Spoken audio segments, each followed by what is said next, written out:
बिस्मिल्लाहिर्रहमानिर्रहीम जी। थोड़ा सा करिकुलम के बारे में बात शुरू करेंगे।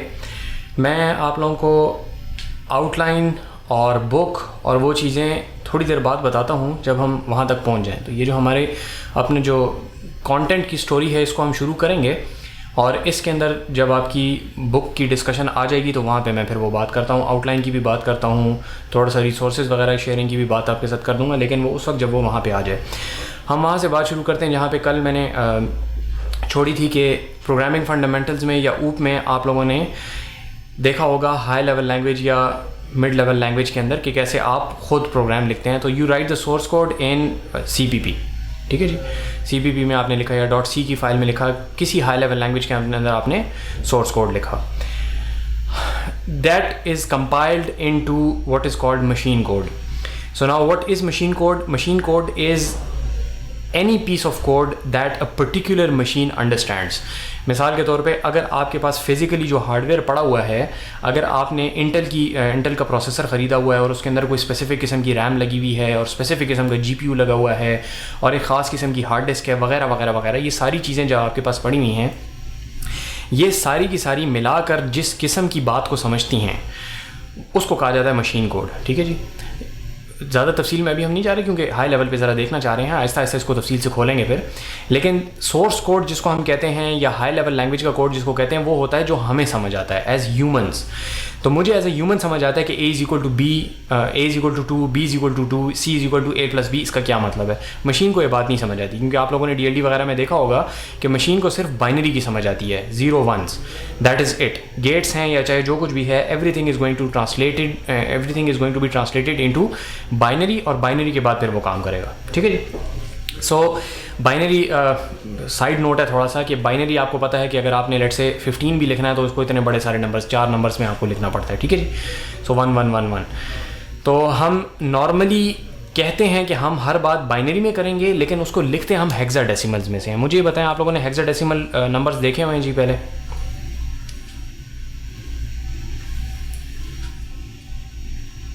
चैट में लिख सकते हैं जी, हेक्साडेसिमल नंबर्स देखे हुए हैं। सो हेक्साडेसिमल के अंदर हम लिखते हैं। हेक्साडेसिमल की गिनती जो है आपको अच्छे तरीके से आनी चाहिए, नहीं आती तो थोड़ी सी उसके साथ प्रैक्टिस कर लें।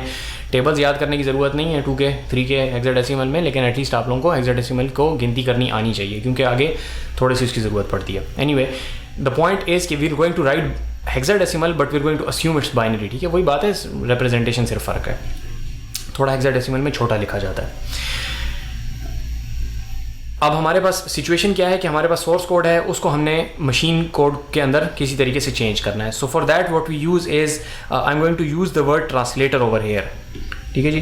ट्रांसलेटर का लफ्ज़ इसलिए इस्तेमाल करूँगा क्योंकि इसके अंदर 3-4 स्टेप्स होते हैं। वो स्टेप्स लास्ट टाइम भी बताया था, वो आपके साथ आपकी लैब के अंदर कवर कर लेंगे कि क्या स्टेप्स होते हैं। I will also share a video on slack जिसके अंदर ये स्टेप्स जो हैं थोड़ी सी तफसील से हमने देखे हुए कि वो किस तरीके से काम करते हैं, ठीक है। So you should at least look at that. So what happens is you write some high level language का code and the machine does not understand that, ठीक है। मशीन को आती है जापानी ज़बान, उसको फ़ारसी आती है और आप बोल रहे हैं अंग्रेज़ी, तो यू नीड ए ट्रांसलेटर जो कि उस लैंग्वेज के अंदर उसको कन्वर्ट कर दें हमारी बात को जो कि मशीन को समझ आती है। That is all a translator is. तो उसके अंदर एक चीज़ जो है वो होती है कंपाइलर, जो कि आपसे सोर्स कोड लेता है और उसको ट्रांसलेट करता है असेंबली लैंग्वेज के अंदर। सो असेंबली लैंग्वेज वो लैंग्वेज है जो कि अभी तक हमने देखी नहीं है, लेकिन कंपाइलर जो है असेंबली लैंग्वेज के अंदर ट्रांसलेट करता है।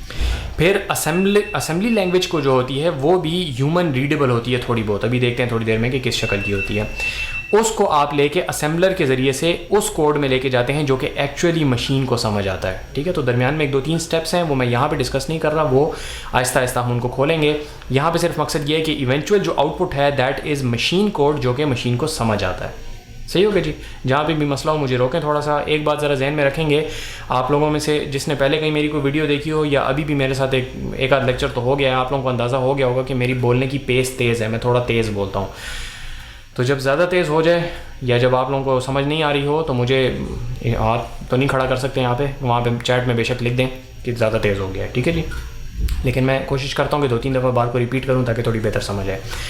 सो anyway, now we have the machine code. Machine code को हार्ड डिस्क के ऊपर सेव कर लिया जाता है ताकि बार बार आप इस कोड को रन कर सकें, ठीक है। आपने कोई एक गेम डेवलप की तो वो कोड आपके हार्ड डिस्क में पड़ा होता है, आप उसको बार बार रन कर सकते हैं, ठीक है जी।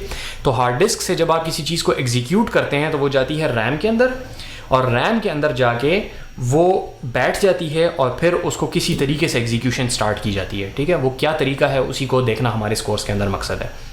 सही हो गया जी। So machine code is what sits on the hard disk, it gets loaded on to the RAM, और रैम के अंदर जाके फिर आप उसको एग्जीक्यूट करना शुरू करते हैं। ठीक हो गया जी। यहाँ तक अभी तक हमारी स्टोरी है जिसको हम चलाना चाह रहे हैं आगे, ठीक है।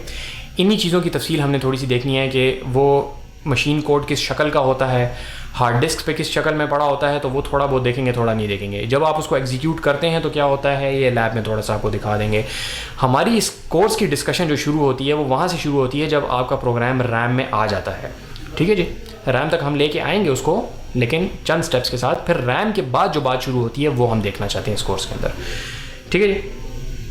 सो ये रैम की शक्ल है। अगर आप लोगों ने पहले नहीं देखी तो मैं भी आपको दिखा देता हूँ कि रैम लॉजिकली जो अरेंज की जाती है, फिजिकली तो वो कोई सर्किटरी वगैरह होती है, लॉजिकली जो अरेंज की जाती है तो उसको हम कहते हैं कि रैम की अंदर बहुत सारी स्लॉट्स बनी होती हैं छोटी छोटी, ठीक है जी। एक आपके पास लेट से 16 GB की रैम है तो उसके अंदर छोटी छोटी स्लॉट्स होती हैं, चंक्स होते हैं उसको मैं कहता हूँ, ठीक है जी। तो वो चंक्स क्या होते हैं उसको आगे तफसील से देखेंगे। आगे बहुत सारी बातें इस तरह की जो कि मैं अभी आपको कहूँगा कि इनको बस ये देख लें, टुकड़े होते हैं, ठीक है। रैम के आपने हिस्से कर दिए, 16 GB है तो लेट से आप कहते हैं कि 1 GB के आप 16 हिस्से जिस तरह कर सकते हैं, तो उस तरह छोटे छोटे बहुत सारे आपने हिस्से कर दिए, और हर हिस्से को आपने एक नंबर असाइन कर दिया कि ये इस हिस्से का एड्रेस है, ठीक है जी।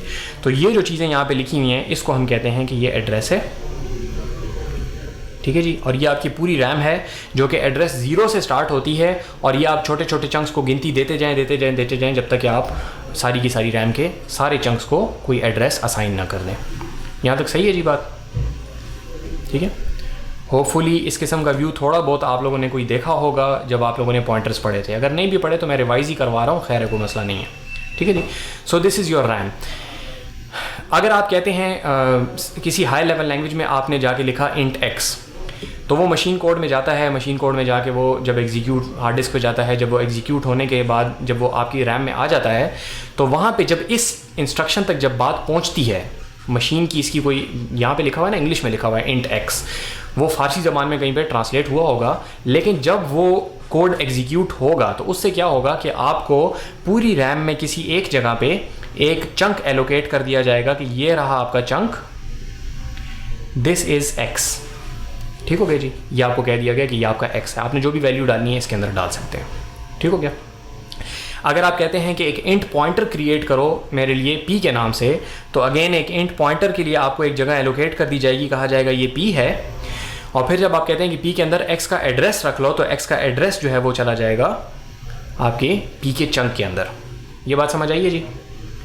p के अंदर x का एड्रेस पड़ा हुआ है, x का एड्रेस है आपके पास 100C, तो वो आपके पास यहाँ पे डाल दिया गया। ये जब मैं कहता हूँ कि बात समझ आइए तो आगे से कोई यस मैस लिखे ना, ऐसा लग रहा है जैसे अपने आप से लगाऊँ, ठीक है, चैट पे लिखें बेशक जी। सो p के अंदर जो है आपके पास एड्रेस चला गया x का। दिस इज़ नॉट न्यू, पुरानी बात है, लेकिन रिवाइज करा रहा हूँ क्योंकि इससे आगे हम स्टोरी अपनी चलाना चाह रहे हैं जी। सो यहाँ पे आपके पास ये चीज़ असाइन हो गई। अब थोड़ा सा हम ये देखना चाह रहे हैं, अगर आप यहाँ पे नंबर्स को देखें ज़रा गौर से, तो मैंने लिखा है 1000 और 1000 के बाद 1004 और फिर 1008, ठीक है। तो ये इस स्पेसिफिक सिचुएशन के अंदर ऐसा क्यों बनाया हुआ ये, ठीक है, इसको हम थोड़ा सा देखना चाह रहे हैं। तो पहली बात तो ये देखें कि आपके पास रैम जो है, मैंने आपको बताया कि फिजिकली तो अगर आपने हार्ड डिस्क में कहीं पे लगाई हुई है या उसको चिप को अगर निकाल के बाहर रखें तो उसकी शक्ल कोई और है, लेकिन जो लॉजिकली हम बनाते हैं तो हम कहते हैं कि we are starting from some address, और उसके बाद अगला चंक अगला चंक अगला चंक अगला चंक, ठीक है। तो ये अगला चंक क्या है, मैं ऊपर बना रहा हूँ पिछले चंक से। तो एड्रेस 0 यहाँ है, एड्रेस 4 यहाँ है, एड्रेस 8 यहाँ है, एड्रेस C यहाँ पे है, और फिर address it should be 10, so 10 and so on, ठीक है जी। तो आपके अगले जो एड्रेसेस हैं वो ऊपर हैं। सो इनको कहा जाता है कि आपके पास रैम में लो एड्रेसेस होते हैं और हाई एड्रेसेस होते हैं। तो रैम को इसी तरीके से बनाया जाता है। ये बात तवज्जो से सुने कि रैम को इस तरीके से बनाया जाता है। आमतौर पे दो तरीके हैं। एक ये है कि आप हाई एड्रेस जो 0 एड्रेस है उसको ऊपर रखें और रैम को नीचे की तरफ इंक्रीज़ करें, एड्रेसेस को नीचे की तरफ इंक्रीज़ करें, वो भी सही है, गलत नहीं है।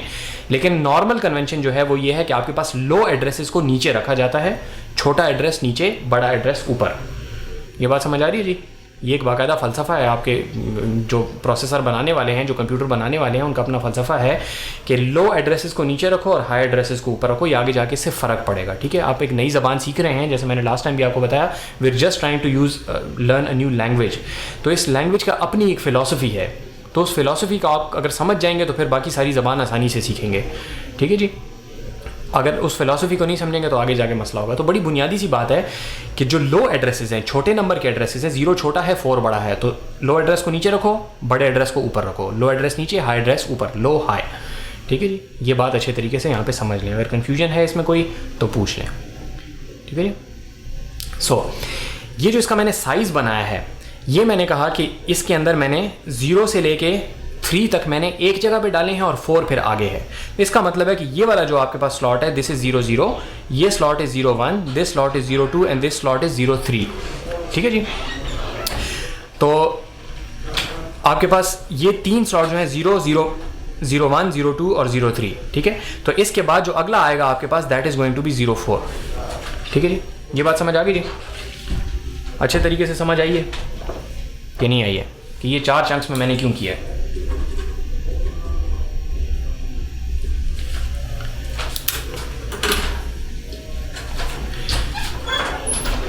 एक सेकंड रुकें, इधर आए, वापस आए।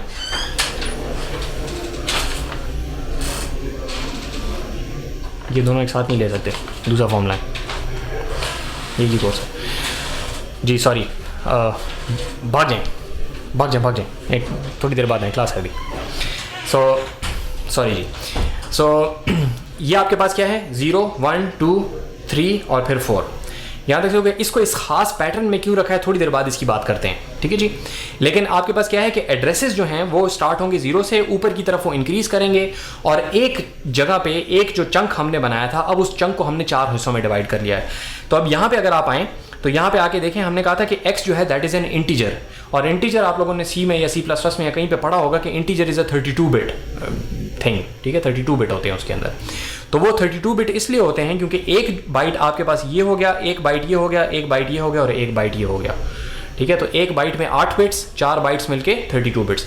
तो एक इंटीजर नॉर्मली जो बनाया जाता है वो इस एक चंक से बनाया जाता है, इसलिए इंटीजर 32 बिट्स का होता है। ठीक है, इसमें कोई फ़लसफ़ा नहीं है, बस ये जिन लोगों ने बनाया उन लोगों ने इस तरीके से बनाया कि भाई हम 4 एक जगह पे रखेंगे, जब 4 एक जगह पे रखेंगे तो टोटल मिलके 32 बिट्स बनाएंगे, जब ये 32 बिट्स बनाएंगे तो हम इंटीजर 32 बिट्स का एक चंक देंगे। तो कोई फ़लसफ़ा इसके अंदर नहीं है, सिर्फ इतनी सी बात है कि जिसने बनाया था उसने 4 कहा था, अगर वो इसको 2 कह देता तो ये 2 के ऊपर काम होता, अगर वो इसको 8 कह देता तो 8 के ऊपर काम होता। ठीक है जी, यहाँ तक बात सही है? लॉजिकली हम इसको इस तरीके से देख रहे हैं। अब ये जो चीज़ है, ये अगर आपके पास 4 हैं, 4 का चंक है तो हम उसको कहते हैं कि ये 32 बिट्स हैं आपके पास। अगर ये 8 का है तो हम कहेंगे कि ये 64 बिट्स है, अगर ये 2 का है तो हम कहेंगे ये 16 बिट्स का है। ठीक है जी, यहाँ से आपके जहन में ये आ रहा होगा कि आपके पास जो प्रोसेसर्स होते हैं, ऑपरेटिंग सिस्टम्स होते हैं, जो कि आप कहते हैं कि 64 बिट ऑपरेटिंग सिस्टम है, 32 बिट ऑपरेटिंग सिस्टम है, तो उसका शायद इससे कोई ताल्लुक है, तो ताल्लुक है, लेकिन those are not defined in terms of this. ठीक है, वो जो है उसकी तरफ आते हैं। इसको सिर्फ अभी यहाँ देखें कि इसकी गिनती इतनी बनती है, नंबर ऑफ बिट्स आपके पास एक चंक का जो लफ्ज़ मैं कह रहा हूँ उसके अंदर कितने बनते हैं। सही है जी। अब थोड़ा सा हम ये देखना चाहते हैं कि रैम के अंदर अगर आपने कोई चीज़ डालनी है या रैम से कोई चीज़ निकालनी है तो वो किस तरीके से होगा। ठीक है, बात समझ आ रही है ना? हम लोगों ने यहीं से बात शुरू की थी, वो एक ही चीज़ कर रहा हूँ, डिस्कनेक्टेड बातें नहीं आपस में, ऊपर से एक स्टोरी चलाएं। अगर ना समझ आए कि पिछली बात से इसका क्या ताल्लुक है तो मुझे बताएं, ताकि मैं वहाँ पे रोक के आपको ताल्लुक बताऊँ। ताल्लुक ये है कि हमने जो हाई लेवल प्रोग्राम लिखा था वो आपके पास मशीन कोड में ट्रांसलेट हुआ, जिसको हम घुमा के रैम के अंदर ले आए हैं। अब रैम से हमने कोई चीज़ CPU के पास लानी है और CPU से रैम के तरफ कोई चीज़ लेके जानी है, ताकि CPU उसके ऊपर कंप्यूटेशन कर सके, क्योंकि कंप्यूटेशन तो CPU ने करनी है, रैम तो कंप्यूटेशन नहीं कर सकती। तो अब हम ये देखना चाह रहे हैं, हमने देखा रैम का स्ट्रक्चर किस किस्म का होता है, अब हम ये देखना चाह रहे हैं कि CPU के अंदर रैम से कोई चीज़ कैसे आएगी और यहाँ से CPU से रैम के अंदर कोई चीज़ कैसे जाएगी। ठीक है जी, ताल्लुक समझ आ गया बात का जी? समझ आया कि नहीं आया? आगे okay. So here's how you do this, you take the CPU somehow, again अभी तक मैं आपके लिए हाई लेवल इंस्ट्रक्शन लिख रहा हूँ, low level instruction machine code की नहीं लिख रहा, लेकिन इसी से समझेंगे तो आगे फिर आसानी हो जाएगी। It will just be a change of language. So int x को छोड़ दें, अगर आपने कहा x इज इक्वल टू 25, तो इंट x की वजह से आपके पास किसी एड्रेस के ऊपर x एलोकेट कर दिया जाएगा चंक, जो कि ऊपर अभी हमने बात की। Let's say that address is 0048। ठीक है। अब ये हेक्साडेसिमल में मैं लिख रहा हूँ, ठीक है जी। तो जब हम हेक्साडेसिमल में लिखते हैं तो नॉर्मली इसको हम यूं करके लिखते हैं 0x0048, ठीक है जी। तो 0x किसी भी नंबर के शुरू में अगर आपको मिले तो आपको समझ जाना चाहिए कि आगे जो नंबर आ रहा है वो हेक्साडेसिमल आ रहा है, इवन दो इसके अंदर हेक्साडेसिमल वाला कोई डिजिट है नहीं, ABCDEF बीच में नहीं है, लेकिन 0x का मतलब है कि दिस इज स्टिल हेक्साडेसिमल, ठीक है जी। जिस तरह नंबर 1 जो है दैट कैन बी बाइनरी और डेसिमल और हेक्साडेसिमल, डिपेंड्स कि आप उसको कौन सी नोटेशन में लिख रहे हैं, ठीक है। सो दिस इज हेक्साडेसिमल 0048, सही हो गया, ओके। अब CPU ने करना क्या है कि X 0048 के ऊपर जो एलोकेट हुआ है, CPU ने RAM को ये बताना है कि आप इस एड्रेस के ऊपर ये वैल्यू डाल लें, ठीक है। क्योंकि ये बात CPU को पता होगी कि X जो है वो 0048 के ऊपर हमने एलोकेट किया हुआ है, तो जब भी X के अंदर कोई वैल्यू डालनी है तो इसका मतलब है कि उस एड्रेस के ऊपर 0048 के ऊपर जाके क्या लिख दो, 25, ठीक है। ये बात अभी हमने RAM को बतानी है, तो हम ये देखना चाह रहे हैं कि RAM को ये बात किस तरीके से बताई जाएगी, ठीक है। अंदर से हो गया। ये शुरू में थोड़ा सा ड्राई है, जब हम प्रोग्रामिंग तक पहुंच जाएंगे ना, जल्दी पहुंच जाएंगे इंशाल्लाह, इस लेक्चर में ही पहुंच जाएंगे और अगला लेक्चर प्रोग्रामिंग पे है। तो ये शुरू में थोड़ा सा ड्राई लग रहा है, लेकिन इट्स एसेंशियल, ये आपको समझना, अगर ये आ जाएंगे 2-3-4 कॉन्सेप्ट्स हैं, ये अच्छे तरीके से समझ आ जाएंगे तो आगे तकरीबन सारी असेंबली लैंग्वेज के अंदर यही बार बार रिपीट होते रहते हैं, ठीक है। इसलिए अच्छे तरीके से इसको समझ लें, ओके। सो आपके पास CPU क्या करता है, वो 3 काम करता है। सबसे पहला काम वो ये करेगा कि वो आपको आपकी RAM को ये बताएगा कि भाई उसने करना क्या है, राइट करना है RAM में या RAM से रीड करना है। RAM के ऊपर यही 2 काम हो सकते हैं, या उसके ऊपर राइटिंग होगी या उससे रीडिंग होगी, ठीक है। और भी कुछ काम होते हैं, लेकिन फिलहाल हमारी डिस्कशन के लिए 2 चीज़ें काफ़ी हैं। तो आपके पास CPU से एक तार जा रही होगी RAM की तरफ, वो जो नज़र आ रही होती है ना, वो तारें वगैरह जा रही होती हैं, ठीक है। तो एक फिजिकल तार जा रही होगी RAM की तरफ, उसके अंदर आपके पास लेट्स से 32 तारें होंगी छोटी छोटी, ठीक है। उसके अंदर CPU इस तरीके से एक ख़ास पैटर्न को ऑन कर देगा जो कि CPU और RAM ने आपस में पहले से डिसाइड किया हुआ है कि अगर ये पैटर्न ऑन होगा तो पता चल जाएगा कि राइट है, ठीक है। मिसाल के तौर पे अगर आप कहते हैं कि राइट जो है that is 00010, so this is going to be 00010। जब ये वाली खास सर्किटरी ऑन कर दी CPU ने, ठीक है। आप लोगों ने पढ़ा होगा ना गेट्स वगैरह में कैसे चीज़ें वो ऑन करते हैं, ठीक है। फ्लिप फ्लॉप्स होते हैं, लैचेस होते हैं, उनके ज़रिए से ये चीज़ RAM के अंदर ऑन की जाती है। तो जब RAM को ये खास 00010 नज़र आता है तो RAM समझ जाती है कि भाई आगे जो बात होने लगी है वो राइट की होने लगी है, ठीक है जी। ये मैं बात थोड़ी सी गलत कर रहा हूँ समझाने के लिए, लेकिन इस तरह इसको समझें कि RAM ये समझ जाती है कि CPU अभी राइटिंग करना चाह रहा है, ये फैसला हो गया। अब ज़रूरी बात है कि राइटिंग के लिए RAM को ये पता होना चाहिए कि किस जगह पे राइट करना है और क्या राइट करना है। तो ये बस अपनी जगह पे यही 00010 की बिजली जा रही है, ठीक है। एक और आपके पास सेट ऑफ तार्स होती हैं जिसके अंदर आपका CPU क्या करता है, एड्रेस लिखता है। उस सेट ऑफ तार्स के अंदर क्या था कि भाई राइटिंग करनी है, इस सेट ऑफ तार्स के अंदर एड्रेस लिखा जाता है। तो 0048 को बाइनरी करके जो भी पैटर्न बनता है वो यहाँ पे लिख दिया जाता है, इस जगह पे, ठीक है। वो इस जगह पे लिख दिया जाता है। तो वो तारें कह रही हैं कि राइट करना है, ये तारें बता रही हैं कि किस जगह पे राइट करना है। और एक तीसरी सेट ऑफ तार्स होती है, cables, wires, circuitry, whatever you want to call it, जो कि ये बताती है कि क्या राइट करना है।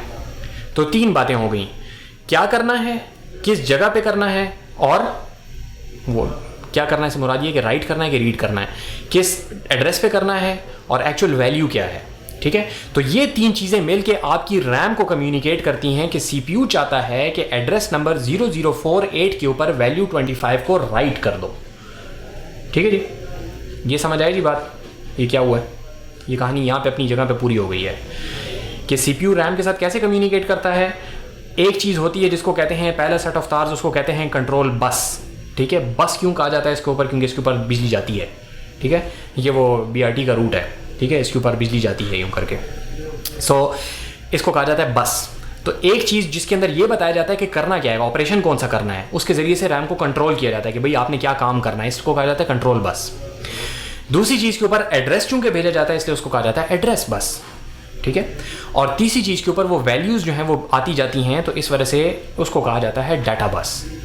तो आप करते ओरिजिनली होता यह है कि पहले एड्रेस बस को सेट किया जाता है, फिर डाटा बस को सेट किया जाता है, और फिर CPU कंट्रोल बस को आखिर में ऑन करता है कि राइट। तो RAM फ़ौरन जो है एड्रेस बस के ऊपर उस डाटा को राइट कर देती है। अगर उसने कहा कि रीड, तो रीड के केस में फिर क्या होगा कि हम कहेंगे किस एड्रेस से वैल्यू मुझे रीड करके दो, तो उस केस में CPU कहेगा कंट्रोल बस के ऊपर रीड, एड्रेस बस के ऊपर वो एड्रेस मिसाल के तौर पे 0048, और डाटा बस को सीपीयू कुछ नहीं करेगा, डाटा बस के ऊपर रैम वहाँ से बिजली छोड़ेगा, ठीक है, और यहाँ से जब बिजली आएगी तो आपका सीपीयू उससे डाटा रीड करेगा, क्योंकि सीपीयू को पता है कि मैंने रीड का ऑपरेशन करना है, ठीक है। तो ये दो बेसिक ऑपरेशंस इन्हीं तीन के जरिए से, तो आपके पास रैम और सीपीयू के दरमियान में जितनी भी कम्युनिकेशन होती है वो सारी की सारी इन्हीं तीन बसेस के जरिए से होती है, ठीक है जी। ये अब वो बेसिक जो आपको बताया था ना कि computer architecture and assembly language दोनों चीज़ें हम लोगों ने कवर करनी है, ठीक है। तो ये हम बेसिक्स आर्किटेक्चर देख रहे हैं, बहुत ज़्यादा आर्किटेक्चर हम यहाँ पे नहीं देखना चाहते, जैसे जैसे आता जाएगा तो हम देखते जाएंगे साथ साथ। यहाँ तक बात सही हो गई जी कि आपके पास ये जो कम्युनिकेशन होती है रैम और सीपीयू की, वो आपस में इस तरीके से होती है कि कंट्रोल बस होती है, एड्रेस बस होती है और डाटा बस होती है। इन तीनों के कॉम्बिनेशन से रैम को ये बताया जाता है कि क्या करना है किस एड्रेस पे, और वो वैल्यू क्या है जिसको वो ऑपरेशन करना है। तो अगर रीडिंग की जा रही है रैम से, तो फिर डाटा बस के ऊपर सीपीयू कुछ राइट नहीं करेगा, रैम राइट करेगी और सीपीयू रीड करेगा। ठीक हो गया, यहाँ तक सही है जी? ओके, सो कोई सवाल हो तो पूछ सकते हैं साथ साथ, ठीक है, चैट पे लिखते जाएं, मैं बीच में ब्रेक लगाऊंगा तो मैं देख लूँगा। फिर अगर माइक ऑन करके करना चाहते हैं तो भी वहाँ पे लिख दें कि सवाल पूछना है, तो मैं रुक जाऊँगा, ठीक है। Okay, so let's see this. ये जो दरमियान में सीपीयू के अंदर जो चीज़ें लिखी हुई हैं उनको छोड़ दें, मुझे बताएं कि ये सेट ऑफ इंस्ट्रक्शंस जब एग्जीक्यूट होंगी, ठीक है, चैट पे लिख सकते हैं, ये सेट ऑफ इंस्ट्रक्शंस जब एग्जीक्यूट होंगी, this is not actual instructions, machine code में ऐसी नहीं होती, लेकिन इनके इक्विवेलेंट मशीन कोड जब लिखा होगा तो आखिर में x की वैल्यू क्या होगी?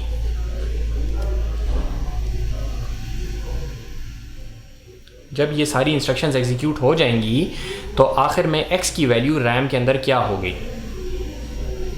This is nothing to do with assembly language, almost nothing to do with assembly language. जी 9 से किसी को इख्तिलाफ है तो बताएं। अच्छा, मैं बता दूँ 9 गलत है, आप बताएं क्यों गलत है? जी 9 नहीं है तो 25 वजह लिखें जी, 25 क्यों है सही जवाब? जी जी बोलें बोलें, चैट है ना, सारे एक साथ लिख दें बेशक। Why is 25 the right answer? जी जी जी sure, exactly exactly exactly, thank you. So low address to high address, आपकी इंस्ट्रक्शंस जो हैं वो जब आप ऐसे लिखेंगे ना कि पहली इंस्ट्रक्शन पहले, दूसरी इंस्ट्रक्शन दूसरी बाद में, उसके बाद के एड्रेसेस पे जब आप लिखेंगे तो एड्रेसेस उल्टे हैं। तो इस बात को समझें। ये मैंने यहाँ पे ये मिनी क्विज किस्म की चीज़ इसीलिए डाली हुई है कि I did not expect you to get it right. तो जिन लोगों ने किया तो अच्छी बात है, but you need to understand this really well कि आपने रैम उल्टी बनाई है, मैंने बनाई है सॉरी, लेकिन बहरहाल सारी दुनिया इस तरह बनाती है। तो जो इसको टेक्निकली बताएंगे ना, वैसे ये बात भी बीच में आ गई तो अच्छे से समझ लें कि जो आप बात कर रहे हैं ना वो सही कर रहे हैं, but the right way to answer this question would be RAM is drawn in a way that low addresses are drawn lower, ठीक है, high addresses are higher। तो इस तरीके से आपके पास x = 25 की इंस्ट्रक्शंस एक्चुअली बाद में है, हमें नज़र वो पहले आ रही है क्योंकि हम ऊपर से नीचे देख रहे हैं, जबकि एक्चुअली रैम नीचे से ऊपर की तरफ बनती है, ठीक है। ये आगे जाके हमें इससे इफेक्ट पड़ेगा काफ़ी ज़्यादा, इसलिए यहाँ पे माइनर चीज़ डाल दी। अगर ये बात करने के बाद समझ आ गई है कि x की वैल्यू 25 होगी तो ठीक है, अगर किसी को समझ नहीं आई तो पूछें कि x क्यों 25 है। अगर ये बात समझ आ गई है तो ठीक है, अगर नहीं समझ आई तो पूछें ताकि मैं दोबारा बताऊं। एसेंशियली रैम को जब भी देखेंगे उसको उल्टे होके देखेंगे, ठीक है, सर के बल खड़े हो जाएंगे, पाँव आसमान की तरफ, सर नीचे ज़मीन की तरफ, रैम को देखेंगे, पता चल जाएगा कि x = 25 की इंस्ट्रक्शन आखिर में एग्जीक्यूट हो रही है। ऑलराइट, सो CPU में हमने यहाँ से चीज़ तो उठा ली, x = 25 जो था हमने CPU के अंदर राइट कर दिया। फ़र्ज़ करें मैं कहता हूँ कि x के अंदर वैल्यू लेके आओ। आपके पास कंप्यूटिंग की दुनिया में एक बहुत बड़ा मसला है, विच इज़ इसेंशियली एक बार रिपीट कर दें जी, सॉरी मैंने अभी देखा। रैम आपके पास इस जगह को देखें, रैम का लो एड्रेस जो है वो नीचे है, हाई एड्रेस ऊपर है। तो जब आप कहते हैं ना कि मैं कोई प्रोग्राम लिख रहा हूँ, तो प्रोग्राम आप किस तरह लिखते हैं कि एड्रेस 0 के ऊपर ये इंस्ट्रक्शन, एड्रेस 1 के ऊपर ये इंस्ट्रक्शन, एड्रेस 2 के ऊपर ये इंस्ट्रक्शन, एड्रेस 3 के ऊपर ये इंस्ट्रक्शन। तो एड्रेसेस नीचे की तरफ इंक्रीज हो रहे होते हैं और आपकी एक एक करके इंस्ट्रक्शंस जारी होती हैं। हमने इसी पूरी चीज़ को लेके उल्टा कर दिया है। तो अब ऐसा है जैसे आपके पास ये इंस्ट्रक्शंस चल रही हैं कि पहली इंस्ट्रक्शन इज़ y = 24, दूसरी इंस्ट्रक्शन इज़ x = 9, तीसरी instruction is y = 17 - x, and चौथी instruction is x = 25। So x = 25 is the last instruction, even though to us if we look at it like this, तो it looks like it's the first instruction। ठीक है जी, it's the last instruction because it is at the highest address. जी सवाल पूछें।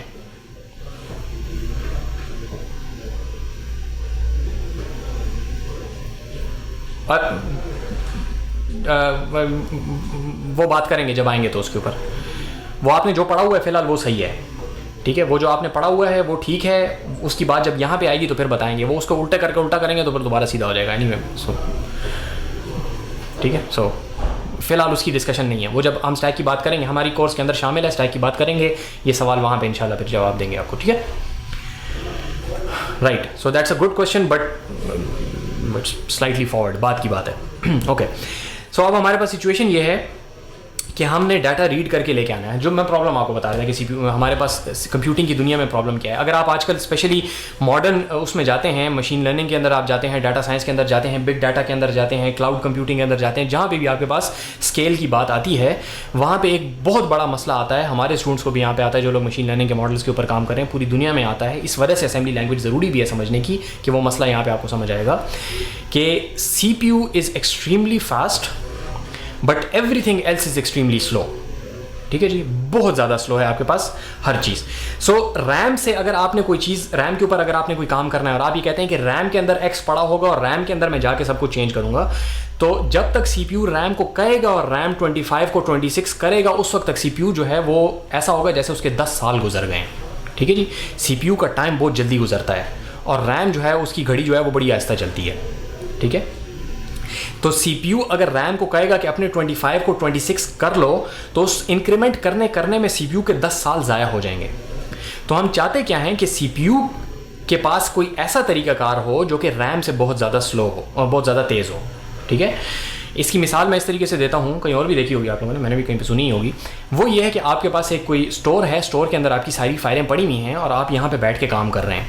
तो अगर store से कोई चीज़ लेके आप कहते हैं, किसी आपका PN है, आप उसको कहते हैं जाओ स्टोर से फलानी फाइल लेके आओ, तो जब तक वो जाएगा फाइल लेके आएगा, सख्त सुस्त है ये PN जो है ना हमारा, बड़ा सख्त सुस्त है। ये जाएगा फाइल लेके आएगा, तब तक मैं क्या करूँ? ठीक है, मेरा टाइम ज़ाया हो रहा है, मुझे जो इतने बहुत सारे पैसे दिए जा रहे हैं, तनख्वाह दी जा रही है, तो उस वक्त तक का टाइम जो है मेरा वेस्ट हो गया। फिर वो एक फाइल पे मैंने काम किया, उसको मैं वापस देता हूँ, वो जाता है, फिर जाके दूसरी फाइल लाएगा, तब तक मैं क्या करूँ? ठीक है, वो जैसी फाइल मेरे पास लेके आता है, मैं ऐसे उसके अंदर मसला हल कर देता हूँ, वो फाइल उसको वापस देता हूँ, तो सारा टाइम वो वेस्ट कर रहा है। So what we want is कि जब मैं अपना काम शुरू करूँगा तो मैं उसको ये कहूँगा कि भाई जाओ, मुझे ये 5 फाइलें हैं, ये मुझे ला के दे दो। वो जाएगा अपना मज़े से ठुमक जाएगा, जाके वो फाइलें उठाएगा, लेके आएगा, यहाँ पे ला के मेरी मेज़ पे रख देगा। मेरा ये टाइम तो ज़ाया हो गया, लेकिन now I will tell him कि जाओ जाके 30 और फाइलें लेके आओ, तब तक मैं इन फाइलों पर काम करता हूँ। तो वो जब तक और फाइल्स लेके आएगा, तब तक ये फाइलें मैंने यहाँ पे अपने जो मेरे पास पड़ी हुई हैं, तो मैं उनके ऊपर काम यहाँ पे कर सकता हूँ। ये एनालॉजी समझ आइए कि क्या बात है कि एक मेरा डेस्क है which is directly accessible to me, जिसके ऊपर मैं काफ़ी ज़्यादा तेज़ी से काम कर सकता हूँ, और दूसरा एक स्टोर है जिसके अंदर जगह तो ज़्यादा है, लेकिन उससे डाटा जब आता है तो स्लो होता है, और वो खुद भी वहाँ पे निकालने में भी बड़ी देर लगती है। ठीक है, तो इसेंशियली होता ये है कि आपके पास रैम होती है which is very slow but it's very large. CPU के पास अपनी कुछ छोटी सी जगह होती है, थोड़ी सी लोकेशंस होती है, which is extremely expensive memory, and that is why it's extremely fast. ठीक है, तो वो बहुत फास्ट होती है, CPU के अंदर होती है, तो अगर CPU उसके साथ काम करता है तो CPU का टाइम कम वेस्ट होता है। इस मेमोरी को कहा जाता है रजिस्टर्स। ठीक है जी, बात समझ आइए, मकसद समझ आया रजिस्टर्स हमने क्यों बनाए हैं। CPU के अंदर काम अगर होगा तो बहुत तेज़ होगा, लेकिन मसला ये कि CPU के अंदर ये जो हमने रजिस्टर्स लगाए हैं, दीज आर वेरी एक्सपेंसिव, बहुत एक्सपेंसिव मेमोरी है, तो ये हम बहुत ज़्यादा इन्फिनिट नहीं बना सकते। रैम जिस तरह आप कहते हैं ना 16 GB, तो 16 GB के रजिस्टर्स नहीं हो सकते। आप कहेंगे रैम को इस चीज़ से क्यों नहीं बनाते, आपकी रैम जो है वो 60 लाख रुपए की रैम हो जाएगी सिर्फ, तो कोई ख़रीद नहीं सकेगा, तो इट्स एन इकोनॉमिक प्रॉब्लम। मसला समझ आया जी। सो CPUs इस टर्मिनोलॉजी का थोड़ा सा मसला है। अगर आप कहेंगे ना कि CPU की memory in general is RAM, जब आप इन जनरल कहते हैं ना मेमोरी, तो मेमोरी से मुराद होती है रैम। CPU के अंदर जिस चीज़ को हम मेमोरी कह रहे हैं, CPU का वर्किंग एरिया जो है उसको रजिस्टर्स कहा जाता है। ठीक है, थोड़ा होता है extremely fast. RAM is a lot larger higher capacity but a lot slower. ठीक है, एक्सट्रीमली स्लो। ठीक है जी, समझ आएगी बात की। अब इशू ये है कि जो PN है ना, ये इंतहाई सख्त स्लो है, तो हम इस तरह करते हैं कि दरमियान में एक स्टेप और लेके आएंगे। हम ये कहेंगे कि भाई तुम सारी फाइलें लाके इधर सामने वाले दफ्तर में रख दो और मेरे पास एक और पीएन मैं लूँगा जो कि मुझे वहाँ से फाइलें लाके के देगा। तो ये पीएन भी स्लो है, लेकिन ये चूँकि करीब से चीज़ लेके आ रहा है और यहाँ पे थोड़ी सी जगह मेरे पास है, तो मैंने वही काम किया लेकिन एक स्टेप से 2 स्टेप बना दिए कि तुम जाओ वहाँ से जाके आधा घंटा लगा के चीज़ लेके आओ, यहाँ पे ज़्यादा चीज़ें मैं रख सकता हूँ, फिर मैं वहाँ से उठा के यहाँ पे 5 फाइलें लेके आऊँगा, वहाँ पे 30 फाइल्स पड़ी हुई हैं। तो this is very limited, very fast. That is slightly larger in capacity but slightly slower. उसके बाद फिर आपके पास रैम है, very large in size, very slow. तो ये स्टेप समझ आ रहे हैं? जैसे जैसे सीपीयू के करीब आते जाते हैं तेज़ होती जाती है आपके पास मेमोरी स्टोरेज, लेकिन आपके पास क्या होता जाता है, जो कैपेसिटी है कम होती जाती है। ठीक है जी, तो ये इन्वर्स प्रोपोर्शनैलिटी आपके पास बनती है। तो ये मैंने आपको 2 स्टेप्स बताई, ये 3-4 स्टेप्स होते हैं इसके अंदर। ठीक है, अभी डायग्राम एक दिखाता हूँ जिसके अंदर आपको नजर आ जाएगा कि कौन कौन से हैं। ठीक है, तो रैम, कैश या कैशे लोग इसको बोलते हैं। ठीक है, दोनों सही है प्रोनाउंसिएशंस, मैं कभी कैश बोलता हूँ कभी कैशे बोलता हूँ। सो रैम, कैश, रजिस्टर्स, ये समझ आई हवा में क्या बना रहा हूँ जी। RAM which is your main memory, उसको कहा जाता है, मेमोरी कहा जाता है। Cache which is simply for this one purpose, ताकि वो थोड़ा सा रैम से डाटा अपने पास रख ले और फिर मैं कैश से डाटा लूँगा। ठीक है जी। और सीपीयू के अंदर क्या चीज़ है, registers which are very limited but very fast, very expensive, very limited, very fast, slightly less expensive, slightly less limited and slightly less fast. ठीक है जी। और फिर रैम जो है वो दूसरे एंड पे। यहां तक बात सही होगी? ये एक मसला हो गया। दूसरा जो मसला है वो ये है कि आपके सीपीयू जब कह रहा है ना कि मैं अभी इस टाइम पे लेट से ये इंस्ट्रक्शन एग्जीक्यूट कर रहा हूं y = 24, फिर वो कहता है मैं x = 9 इंस्ट्रक्शन एग्जीक्यूट कर रहा हूँ, फिर मैं ये इंस्ट्रक्शन एग्जीक्यूट कर रहा हूँ, फिर मैं ये इंस्ट्रक्शन एग्जीक्यूट कर रहा हूँ। तो जैसे जैसे वो इंस्ट्रक्शन एग्जीक्यूट कर रहा है तो उसको ये बात रिकॉर्ड में अपने रखनी होती है कि मैं आखिरी इंस्ट्रक्शन कौन सी एग्जीक्यूट कर रहा था। ठीक है जी। क्लास में जी, मैं क्लास में जी, सॉरी जी, ऑफिस में क्लास लेने का मसला होता है। सो आपके पास ये 3 आपके पास हो गई। तो आपके पास रजिस्टर्स आ गए जिसके अंदर सीपीयू अपना डाटा रखता है थोड़ी देर के लिए काम करने के लिए। आगे जाके इनको इस्तेमाल करेंगे पता चल जाएगा कितने होते हैं, क्या उनके नाम होते हैं वगैरह वगैरह। दूसरी चीज़ कि सीपीयू को ये पता होना चाहिए कि मैं किसी भी टाइम पे क्या इंस्ट्रक्शन एग्जीक्यूट कर रहा हूँ। यहाँ तक फ़िलहाल हम लोगों ने ये बात रख ली। इसमें कोई मसला हो तो बताएं।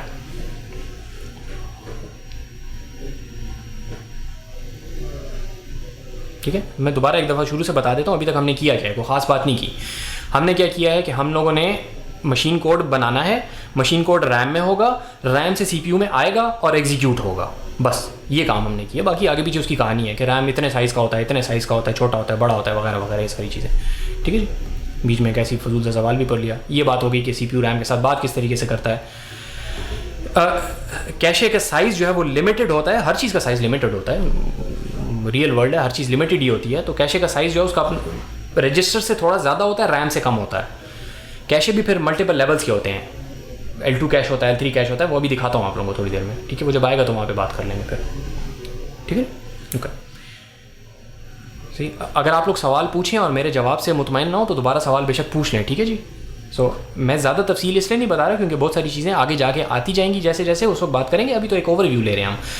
एसेंशियली हम करना क्या चाह रहे हैं, मैं उस एग्जीक्यूशन तक पहुंचना चाह रहा हूं। ठीक है, हम उस ज़बान तक पहुंचना चाह रहे हैं, मेरे लिए वो ज़रूरी है फ़िलहाल। तो मैं आगे पीछे की बातें सिर्फ इतनी बता रहा हूं जितनी आप उस तक पहुंच सकें, काम कर सकें उसके साथ। ठीक है।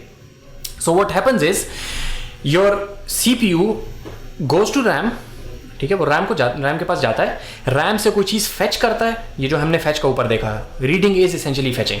आप वहाँ से एक इंस्ट्रक्शन फेच करते हैं कि भाई मैंने अगली इंस्ट्रक्शन कौन सी एग्जीक्यूट करनी है। ठीक है, उसको डिकोड करता है, ये देखता है कि भाई ये इंस्ट्रक्शन मुझे क्या कह रही है कि क्या करो। मिसाल के तौर पे अगर आपने उसको कहा है कि इंक्रीमेंट करो किसी वैल्यू को, तो इंक्रीमेंट करने का क्या मतलब है, उसको कहा जाता है कि डिकोड करता है वो उसको। ठीक है जी, वो भी आगे जाके थोड़ा सा तफसील से देखेंगे तो पता चल जाएगा। तो इंस्ट्रक्शन लेके आता है, उसको समझता है कि मैंने क्या करना है, और फिर उसके बाद उसको क्या करता है, एग्जीक्यूट कर देता है। फिर अगली इंस्ट्रक्शन लाता है, उसको समझता है और उसको एग्जीक्यूट कर देता है। फिर अगली इंस्ट्रक्शन लाता है, उसको समझता है और एग्जीक्यूट कर देता है। जैसे आप लोगों ने प्रोग्रामिंग लैंग्वेज में भी देखा होगा कि क्या करता है, एक इंस्ट्रक्शन होती है, उसको आपको नज़र नहीं आता लेकिन सीपीयू उसके साथ कुछ कर रहा होता है, और उसको फिर एग्जीक्यूट करता है, फिर अगली इंस्ट्रक्शन एग्जीक्यूट होती है, फिर अगली इंस्ट्रक्शन एग्जीक्यूट होती है। वही चीज़ यहाँ पे हम थोड़ा सा स्पेसिफिक करके बात करते हैं कि this is the CPUs fetch, decode, execute, cycle. Instruction लाता है, इंस्ट्रक्शन को समझता है कि ये इंस्ट्रक्शन मुझे क्या करने को कह रही है और फिर वो काम कर देता है। सीपीयू की ज़िंदगी का सिर्फ ये मकसद है, फेच करो, डिकोड करो, एग्जीक्यूट करो, फेच करो, डिकोड करो, एग्जीक्यूट करो, फेच करो, डिकोड करो, एग्जीक्यूट करो। दरमियान में अगर कोई छत गिर जाए तो उसको भी हैंडल करो, ठीक है जी। लेकिन उसको भी इसी तरीके से वो करता है, वो जब आएगी तब बात करेंगे उसकी, ठीक होगी जी यहाँ तक। सो this is called your fetch, decode, execute cycle. इससे क्या होगा कि रैम में यहाँ पे जो आपके पास कोई इंस्ट्रक्शन लिखी होगी, मिसाल के तौर पे x = 25, ठीक है जी, इसको अभी रजिस्टर में हम लाने की कोशिश करते हैं, ठीक है जी। तो अब पहली दफ़ा अब मैं आपको बताने वाला हूँ कि असेंबली लैंग्वेज जो होती है उसकी शक्ल किस किस्म की होती है। तो जो पहला काम हम करेंगे असेंबली लैंग्वेज के अंदर, आमतौर पे आप जब कोई प्रोग्रामिंग लैंग्वेज देखते हैं तो उसके अंदर हेलो वर्ल्ड होता है। हेलो वर्ल्ड के अंदर आपकी क्या तरीका होता है, प्रोग्रामिंग लैंग्वेज में आप देखते हैं कि हेलो वर्ल्ड को आप प्रिंट कैसे करेंगे।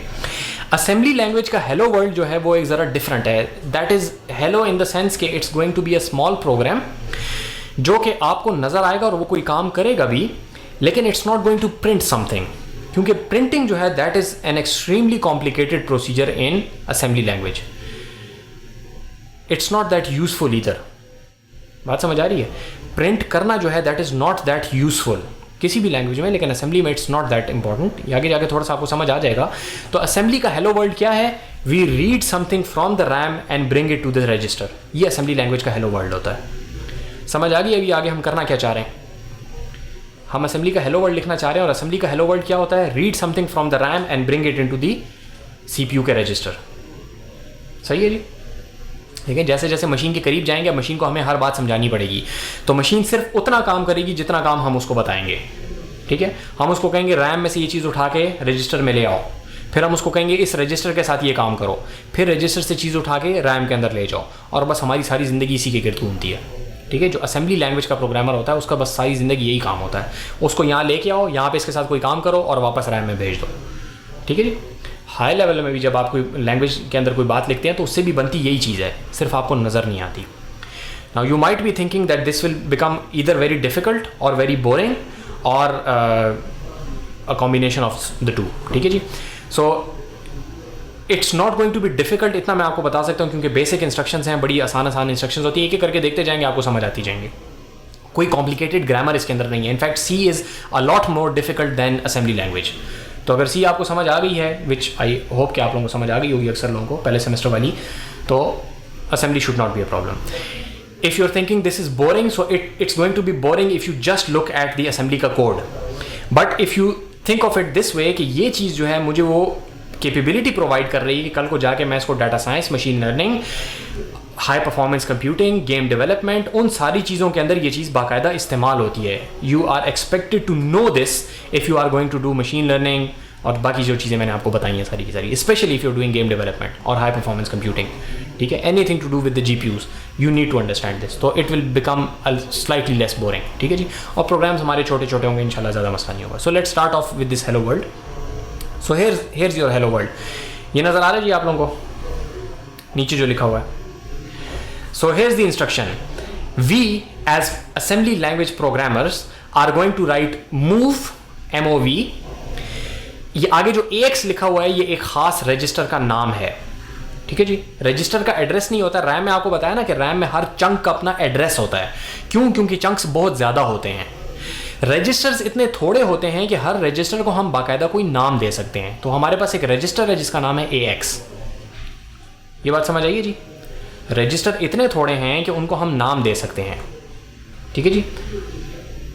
जिस तरह हमारे कोई अच्छी एग्जाम्पल नहीं है, लेकिन चलें दे देता हूँ कि जैसे फास्ट के स्टूडेंट्स हैं ना, तो हमारे पास क्लास में 30-32 स्टूडेंट होता है, तो हमें हर एक का नाम जो है किसी भी अच्छे टीचर को याद हो जाता है। मुझे तो नहीं याद होता, लेकिन किसी भी रीजनेबल टीचर को याद हो जाते हैं। जबकि जेल में जो कैदी होते हैं तो वो भी कुछ इसी किस्म की मखलूक होती है, उन बेचारों को भी ज़िंदगी तबाह बर्बाद की होती है, लेकिन वो इतने बहुत सारे होते हैं कि उनके नाम नहीं याद होते, तो उनको नंबर असाइन किए जाते हैं, ठीक है। उनकी शर्ट पे लिखा होता है नंबर, ताकि आसानी से पहचाने जा सके। सो रैम के अंदर, आई अपोलोजाइज अगर आप लोगों ने इससे कोई ऑफेंस लिया हो, लेकिन मैं इसी मजाक कर रहा था। सो रैम के अंदर इतने बहुत सारे चंक्स हैं कि हर एक का नाम हम नहीं दे सकते, ना हमें याद रहेंगे, तो उनको हम एड्रेसेस के जरिए से आइडेंटिफाई करते हैं। रजिस्टर्स इतने थोड़े होते हैं कि उनको हम बाकायदा नाम दे सकते हैं, और नाम देने से हमें फ़ायदा भी कोई होता है। तो एक ख़ास रजिस्टर है जिसका नाम AX है, ठीक है, उसका नाम है AX। X नहीं बोलते इसको, AX ही बोलते हैं, ठीक है, उसका नाम है AX। हम क्या कह रहे हैं कि वैल्यू 25 उसको AX रजिस्टर में लोड कर दो। तो अभी ये वैल्यू हम रैम से नहीं लेके आ रहे, हम कहाँ से उठा के कर रहे हैं, अपनी जेब से उसको कह रहे हैं कि ये 25 वैल्यू पकड़ो रजिस्टर में लोड कर दो। ठीक है, तो आपका CPU अपने गेट्स फ्लिप फ्लॉप्स को इस तरीके से खास ऑन करेगा कि वहाँ पे 25 आ जाएगा और वो रजिस्टर के अंदर वो वैल्यू डाल देगा। ठीक है, तो अभी रैम की भी इवन हमने बात नहीं की। क्यों नहीं की? क्योंकि हम यहाँ पे थोड़ी सी टर्मिनोलॉजी देखना चाह रहे हैं। सो द टर्मिनोलॉजी इज कि this MOV is an instruction, this is what we want the CPU to do. आगे CPU रैम के साथ जो बात करेगा वो कंट्रोल बस वगैरह वाली बात वो जाने, उसका काम जाने, हमारा उसके साथ कोई काम नहीं है। हम CPU के साथ बात करेंगे, हम CPU को बताएंगे कि तुमने क्या करना है, वो रैम के साथ जो हार्डवेयर की कम्युनिकेशन है वो खुद करेगा। ये फर्क समझ आ रहा है जी? एक इंस्ट्रक्शन वो है जो मैं दे रहा हूं विच इज MOV, एक इंस्ट्रक्शन वो है जो CPU आगे रैम को देगा विच इज कंट्रोल बस के ऊपर जो कम्युनिकेशन होगी, उसके साथ हमारा कोई ताल्लुक नहीं रहेगा। वो सिर्फ आपको समझाने के लिए बताई थी, अब हमारा उसके साथ कोई काम नहीं है। मैं लिखूंगा MOV AX 25, दैट्स इट। ठीक है, ये semicolon is not part of the instruction, semicolon is for comments. आगे जो चीज़ लिखी है वो कमेंट है। ठीक है, तो इंस्ट्रक्शन आपके पास सिर्फ और सिर्फ इतनी है। So this thing over here is your instruction. MOV space tab ज़रूरी नहीं है, आसानी के लिए टैब दिया है। मूव AX, 25, 25 के अंदर क्या वैल्यू डाल दो, AX के अंदर क्या वैल्यू डाल दो, 25 की। ठीक है जी, बस ये इतनी ही है इंस्ट्रक्शन, इससे आगे कुछ भी नहीं है। तो असेंबली की इंस्ट्रक्शंस ऐसी छोटी छोटी एक एक दो दो चीज़ें होती हैं, वो होती हैं आपके पास, उनके ज़रिए से काम होता है। Now this is an instruction of move. और इंस्ट्रक्शन या ऑपरेटर जिन चीज़ों के ऊपर काम करता है, आप लोगों ने अगेन प्रोग्रामिंग में देखा होगा, उनको कहा जाता है ऑपरेंड्स। ठीक है, ऑपरेटर एंड ऑपरेंड्स। तो इंस्ट्रक्शन एंड ऑपरेंड्स यहाँ पे हम इसको बोलते हैं। लफ्ज़ ऑपरेटर नहीं बोलते, हम इसको इंस्ट्रक्शन बोलते हैं, और आगे क्या होते हैं, ऑपरेंड्स होते हैं। ये बात सही है जी? कुछ समझ भी आ रही कि नहीं? सब लोग सोए हुए हैं? मेरी आवाज़ भी आ रही कि नहीं आ रही? आवाज़ का जवाब मत दें, ये बताएं कि समझ आ रही कि नहीं आ रही। Okay, so now you have an instruction and you have the operands.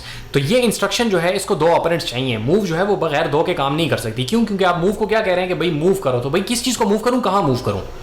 ठीक है जी, तो मूव दो ऑपरेंड्स पे ही काम करेगी। तो कुछ इंस्ट्रक्शंस ऐसी होती हैं जो दो ऑपरेंड्स पे काम करती हैं, कुछ इंस्ट्रक्शंस होती हैं जो कि एक ऑपरेंड पे काम करती हैं, कुछ इंस्ट्रक्शंस होती हैं बगैर ऑपरेंड के काम करती हैं, कुछ इंस्ट्रक्शंस होती हैं वो 3 ऑपरेंड्स पे काम करती हैं। ठीक है, डिफरेंट ऑपरेंड्स के ऊपर काम कर सकते हैं। इस तरह एक और आपके पास एक और एग्जांपल है, inc which is short for increment, और आगे आप रजिस्टर को उसको देते हैं कि AX। तो इंक AX का मतलब है कि increment what ever value is present in AX at the moment. तो रजिस्टर्स वैसे ही नॉर्मली काम करते हैं जैसा वेरिएबल्स आपके पास काम करते थे। ठीक है जी, तो असेंबली लैंग्वेज के जो आपके पास वेरिएबल्स होते हैं, those are almost always registers. ये अगर कोई और काम करते भी हैं तो उसको आप रजिस्टर्स के थ्रू करते हैं। ठीक है जी, तो फिलहाल रजिस्टर्स को इस तरह समझे कि these are working area, limited हैं, आप खुद बना नहीं सकते। AX पहले से एग्जिस्ट करता है, आपके CPU के अंदर एग्जिस्ट करता है, उसके अंदर आप वैल्यू डालते हैं, उस वैल्यू को मैनिपुलेट करते हैं। ठीक है जी, सबर आप कोड की भी बात नहीं कर रहे। ठीक है जी, आ जाएंगे उसकी तरफ। ठीक है जी, बाकी सबको भी आवाज़ नहीं आ रही कि सिर्फ एक बंदे को नहीं आ रही? आ रही है। तो मोहम्मद अहमद, आपके शायद अपने उसका मसला री ज्वाइन कर लें तो शायद सही हो जाए। सो आपके पास इंस्ट्रक्शंस ऑपरेंड्स के ऊपर काम करती हैं। डिफरेंट नंबर ऑफ ऑपरेंड्स आपके पास डिफरेंट इंस्ट्रक्शंस के हो सकते हैं। असेंबली लैंग्वेज में हमारा एक बहुत लंबे अरसे तक यही बस बात होगी कि ये इंस्ट्रक्शन है, इसके ये ऑपरेंड्स हैं, ये इंस्ट्रक्शन है, इसके ये ऑपरेंड्स हैं। But the interest comes in when you try to build them together. आप लोगों ने देखे होंगे ना, लेगो के ब्लॉक्स होते हैं। ठीक है, छोटे छोटे ब्लॉक्स होते हैं। वो ब्लॉक अगर अकेले को आप देखें तो किसी बच्चे को दे दें, वो कहेगा मैं क्या करूँ इसके साथ, एक ब्लॉक मुझे पकड़ा दिए फजूल सा। ठीक है, लेकिन if you give that child 5000 of those Legos, तो वो उससे बड़ी अच्छी अच्छी चीज़ें बना सकता है। ठीक है, बात समझ आ रही है? तो ये इंस्ट्रक्शंस खुद छोटी छोटी बड़ी सिंपल सी हैं। आज सुबह एक क्लास में दूसरे सेक्शन के साथ क्लास थी, उन्होंने मुझसे पूछा कि हमने सुना है असेंबली लैंग्वेज बड़ी मुश्किल है। असेंबली लैंग्वेज मुश्किल नहीं है, वो पीसेस अपनी जगह पे बड़े आसान हैं, उनको मिलाने का तरीकाकार भी बड़ा आसान है। ठीक है, 2 लेगो के ब्लॉक्स ने यूँ करके उनको आपस में मिल जाते हैं। इट डिपेंड्स कि आप उनसे बनाना क्या चाह रहे हैं। If you trying to make something really complicated out of it, then it's difficult, but then it's more rewarding. If you trying to make a car out of it, छोटी सी गाड़ी बनानी है, it's easy, it's less rewarding. ठीक है, तो it's not difficult. तो हमने करना यही होगा कि हम इंस्ट्रक्शंस देखेंगे और ये देखेंगे कि वो इंस्ट्रक्शंस कैसे काम करती हैं, and this will give you an understanding of the mind of a CPU। ठीक है, माइंड में बड़ा वेगली इस्तेमाल कर रहा हूँ, लेकिन this is what the mind of a CPU is. ऐसे CPU खुद सोचता है। तो जब आपको ये समझ आ जाए कि CPU कैसे सोचता है, तो कल को आपको जाके किसी भी लेवल ऑफ प्रोग्रामिंग लैंग्वेजेस में, चाहे वो वेब के ऊपर आप काम कर रहे हैं, मशीन लर्निंग के अंदर आप काम कर रहे हैं, मोबाइल ऐप डेवलपमेंट के ऊपर आप काम कर रहे हैं, सिक्योरिटी में काम कर रहे हैं, जिस भी एरिया में आप काम कर रहे हैं, when you understand the CPU's brain, उसका माइंड आपको समझ आता है कि वो कैसे सोचता है, तो उस वक्त आप बड़ी आसानी से अपने प्रॉब्लम्स को डिबग कर सकते हैं। आपको पता है कि ये जो इंस्ट्रक्शन मैंने लिखी है ये मशीन कोड में ऐसे ट्रांसलेट होती है और ये वहाँ जाके CPU जो है एग्जीक्यूट ऐसे करेगा, तो चूंकि वो ऐसा करेगा तो उसके अंदर फलां मसला आ रहा है, ठीक है। So you don't have to write assembly code in majority of the cases, कुछ जगहों पे लिखना भी पड़ता है, लेकिन writing this ones gives you that depth of understanding जो कि कंप्यूटर साइंस में आपको हर जगह पे फ़ायदा देती है। जिस वजह से मैंने आप लोगों को लास्ट क्लास में कहा था कि this is a fundamentally important course, because it tells you what the brain of a CPU is, how it works, and once you understand that, you can use that without actually consciously thinking about assembly language. You can use it in all fields. ठीक है, हर जगह आपको ये help करती है। ये बात समझ आ गई जी? तो मैं कुछ टाइम तक आप लोगों को मोटिवेट साथ साथ करने की कोशिश करता रहूँगा, लेकिन I hope it should be clear. ठीक है, यहाँ तक बात सही है जी? आज के लिए कोड हम सिर्फ इतना देख रहे हैं। अब इसके ऊपर थोड़ी सी जो चीज़ें बीच में रह गई हैं वो मैं थोड़ा सा लिंक साथ करना चाहता हूँ, तो उसकी तरफ आता हूँ। तो यहाँ तक कोई सवाल है तो पूछें। हमारा जो टेक्निकल डिस्कशन थी वो ख़त्म हो गई। अब मैं थोड़ी सी कुछ चीज़ें आप लोगों को सिर्फ दिखाना चाहता हूँ।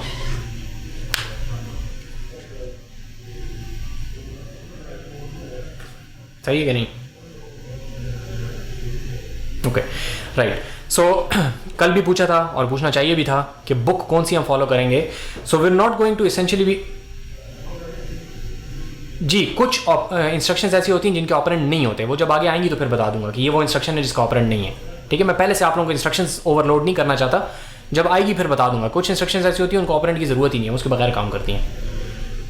ओके, सो बुक का पूछा था।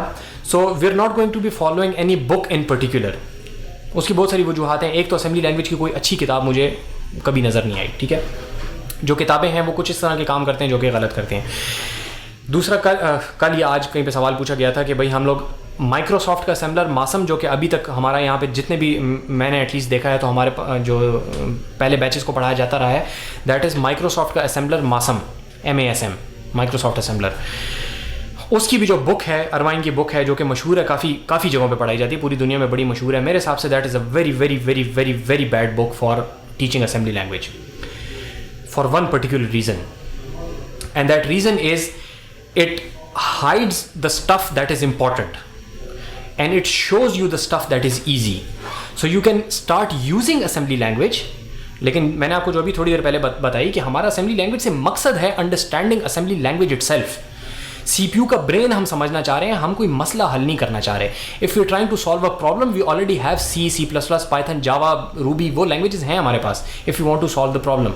असेंबली लैंग्वेज हम पढ़ते इसलिए हैं because we are trying to, in majority of cases, because we are trying to understand how the CPU thinks. Irvine की बुक जो है, it hides the brain and lets you do stuff in other ways. ठीक है, so it's like कि आपके पास, आप Japan जा रहे हैं, जापानीज सीखना चाह रहे हैं, जो मैं शुरू से कह रहा हूँ आप लोगों को, और एक बंदा आपको कहे कि भाई मैं आपके साथ चला जाता हूँ, आपकी जो ट्रांसलेशन वाली चीज़ है वो मैं कर दूंगा आपके लिए। So I don't want you, I want to be independent. मैं खुद वही चीज़ सीखना चाह रहा हूँ, दैट इज़ माई ऑब्जेक्टिव। ठीक है, तो इसमें just for that one reason Irvine की किताब जो है मेरे हिसाब से बहुत बुरी किताब है। दुनिया में पढ़ाई जाती है तो ऐसा कोई नहीं है कि हमारे टीचर्स ने को बहुत ज़्यादा गलत काम किया, लेकिन मेरे हिसाब से it's a really bad idea because of this particular objective. हम जो फॉलो कर रहे हैं that is netwide assembler which is open source, Linux के ऊपर अच्छा खासा चलता है and it is used very widely. आप लोगों को बहुत मेजर फ़र्क दोनों के अंदर नज़र नहीं आएगा। तो जो लोग रिपीट में कहीं पे इस कोर्स को पढ़ रहे हैं वो मेरे साथ अलग से बात कर लें, उनके साथ डिस्कशन भी कर लेंगे कि व्हाट कैन दे डू। तो इट्स नॉट डिफ़िकल्ट, एसेंशियली वहाँ पे जितना आपने काम किया था उससे कम काम यहाँ पे करेंगे। ठीक है, so it should not be difficult for you even if you are repeating the course. कहीं फेल किया हो या विड्रॉ किया हो whatever, so this should be easier for you even if you already done that. ठीक है, सो इंशाल्लाह मसला नहीं होगा। तो बुक तो नहीं है, कोई अच्छी बुक मुझे आज तक मिली नहीं। जो चीज़ मैं फॉलो करता हूँ, जो करिकुलम हमारा मेजॉरिटी हम फॉलो करेंगे, वो वर्चुअल यूनिवर्सिटी का कोर्स है computer organization and assembly language. तो मैं उन्हीं के नोट्स भी फॉलो कर रहा हूँ, वो मैं आप लोगों के साथ ड्रॉप बॉक्स के ऊपर शेयर कर दूँगा। उसके अंदर कुछ माइनर मॉडिफिकेशंस मैं करूँगा, जिस तरह आज के लेक्चर से आप लोगों को थोड़ा अंदाज़ा हो गया होगा कि मैं उनके उससे थोड़ा सा हटाऊँ। ठीक है, लेकिन again that is my own experience कि मैं कितना उसको फॉलो करूँगा, कितना हटूँगा, बट मोस्टली हम उस लाइन को फॉलो करेंगे। सो उनके जो नोट्स हैं वो अवेलेबल हैं, वो मैं आपके साथ शेयर कर दूँगा। नासम के ऊपर हम काम करेंगे, वो डॉक्यूमेंटेशन वगैरह भी आपके साथ शेयर कर देंगे जब आप लोगों को कोड एग्जीक्यूशन तक हम लेके आएंगे। लैब में भी करेंगे, थ्योरी में भी मैं आप लोगों को साथ करवाऊँगा। प्लस एक चीज़ एक्स्ट्रा जो कि हम करेंगे वो ये है कि हम इंटेल जो है उनकी साथ डॉक्यूमेंटेशन को भी थोड़ा सा देखेंगे. So as a reference book we are going to follow Intel का आर्किटेक्चर जो है, ठीक है, वो मैं आपको थोड़ा सा दिखाता हूँ. लेकिन उससे पहले मैं आपको ये बता दूँ कि इंटेल, आप सबको पता है, Intel is one of the largest manufacturers of silicon chips in the world. इसके बाद आपके पास आर्म है, ठीक है, क्वालकॉम वगैरह वो सारी वो जो बनाते हैं, लेकिन इंटेल जो है वो काफ़ी ज़्यादा उसका वजन है अपना. सो इंटेल वाले जो हैं वो हार्डवेयर, ज़ाहिर बात है, जब बनाते हैं तो वो सॉफ्टवेयर डेवलपर्स को, असेंबली लैंग्वेज के प्रोग्रामर्स को, जो लोग सी लिखते हैं उनको सारों को बताते हैं कि भाई आप इस तरीके से हमारे CPU के साथ इंटरेक्ट कर सकते हैं. तो they create what is called a software developers manual, ठीक है. तो हम उस सॉफ्टवेयर डेवलपर्स मैनुअल को देखेंगे. आपके पास जो डिफरेंट टाइप्स ऑफ आर्किटेक्चर्स हैं, ठीक है, वो यहाँ पे 4 मैंने लिखे हुए हैं: 8 बिट, 16 बिट, 32 बिट और 64 बिट, ठीक है. 8 बिट एक ज़माने में होता था, आप लोगों से और मेरे से भी पहले का. 16 बिट जो है that was popular around like I guess 90s के अंदर जो है वो काफ़ी ज़्यादा पॉपुलर था. उसके बाद भी थोड़ा सा रहा. फिर उसके बाद 32 बिट बड़े अरसे तक रहा है. आजकल भी लोग समझते हैं 32 बिट में, लेकिन है नहीं. 64 बिट आजकल इज स्टैंडर्ड, ठीक हो गया. ये बिट कहाँ से डिफिनीशन होती है, मैंने आप लोगों को यहाँ पे बताया था कि RAM looks similar to that, लेकिन तरीकाकार ये होता है कि आपके पास CPU के अंदर जो रजिस्टर्स हैं, रजिस्टर्स के अंदर कुछ खास किस्म के रजिस्टर्स होते हैं. मिसाल के तौर पे ये AX को अगर आप ले लें, आगे जाके जब रजिस्टर्स देखेंगे तो बात कर लेंगे. ये रजिस्टर जितने साइज़ का होता है ना, एक रजिस्टर जितने साइज़ का होता है, उसके हिसाब से हम बताते हैं कि ये आर्किटेक्चर कितने का है. आम तौर पे फिर आपके पास रैम के चंक्स भी उतने साइज़ के बनाए जाते हैं, और जो आपके पास एड्रेस बस होती है, डाटा बस होती है, वो सारे भी उसके हिसाब से बनाए जाते हैं. लेकिन जो हम डिफाइन करते हैं ना कि ये मशीन जो है ये 32 बिट है या 64 बिट है या 8 बिट है या कितने बिट है, ये डिफाइन किया जाता है कि आपके पास एक खास रजिस्टर होता है which is called accumulator register. आगे देख लेंगे. उस रजिस्टर का जितना साइज़ होता है, तो मिसाल के तौर पे आपके पास यहाँ पे जो हमने AX लिखा है, AX का साइज़ होता है 16 बिट. तो जिस मशीन के अंदर AX रजिस्टर होगा सिर्फ, उसको हम कहेंगे कि this is a 16 bit machine. ये बात समझ आ गई जी. तो इंटेल जो है वो 8 बिट से बनाता आ रहा है, आजकल 64 बिट भी बनाते हैं. 16 बिट के लिए आमतौर पे जो टर्मिनोलॉजी में इस्तेमाल होता है, जो इंटेल ने स्पेसिफिक चीज़ बनाई थी, जो एक CPU बनाया था जो कि 16 बिट था, दैट वाज 8086. फिर उसके बाद आपके पास 803, 86, 486, 586, 686 आए थे जो कि 32 बिट थे. इसको IA32 आर्किटेक्चर भी लिखा जाता है, ठीक है जी. और आपके पास 64 बिट जो है आमतौर पे लिनक्स वगैरह में जब आप देखेंगे तो उसके साथ लिखा जाता है AMD 64, क्योंकि AMD ने उसको पॉपुलराइज किया था इनिशियली, बाद में इंटेल ने उसके ऊपर फिर काम किया था ज़्यादातर, ठीक है जी. ये बात समझ आ रही है, डिस्कशन हो क्या रही है यहाँ पे, सिर्फ टर्मिनोलॉजी है, तो इसमें कोई फलसफा नहीं है सच. पहले आपके पास रजिस्टर का साइज़ 8 बिट होता था, फिर 16 बिट हो गया, फिर 32 बिट हो गया, फिर उसके बाद आजकल 64 बिट है. तो आजकल की जो मशीनें जो इसके ऊपर 64 बिट लिखा होता है, इसका मतलब है कि उसके अंदर जो आपके पास ये AX के इक्विवेलेंट जो रजिस्टर है दैट इज़ 64 बिट का है, ठीक है.